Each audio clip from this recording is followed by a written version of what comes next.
Berlin News in English. This is Radio Spätkauf, English news from Berlin, the city of 2,041 public ping pong tables. I'm Joel Dullroy. And I'm Daniel Stern. That sounds like a lot of table tennis until you do the math and find out that's only one for every 1,768.81 residents. I'd say that's not quite enough, is it? We're starting to see some of the policies that will be introduced by Berlin's so-called Red-Red-Green coalition. If you're unfamiliar as a listener to what that means, that is the political coalition formed by the left-ish SPD, the left-er Green Party, and then the lefty-leftist Die Linke.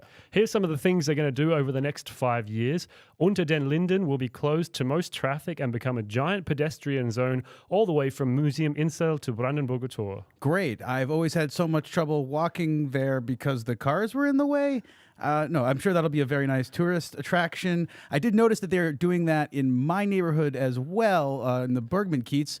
Don't try and stalk me, anyone. But I was immediately infuriated that any changes were being made to that neighborhood. But I'd say for anyone else's neighborhood, great idea. The new coalition wants to build more tram lines. Tracks will be laid down between Alexanderplatz and Potsdamer Platz. So essentially turning the U2 into a double-decker train.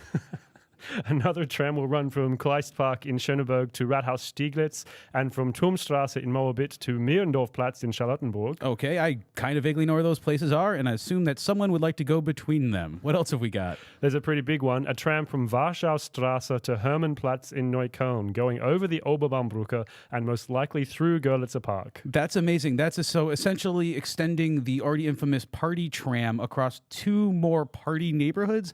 You know what I think this is? This is a form of entrapment set up by the BVG. Because if there's one thing I know is that they love to check for tickets in between Schlesien and Görlitzer. So now they've just extended the zone in which high tourists can be scammed out of 60 euros each. Well, they've got to pay for the tram somehow, don't they?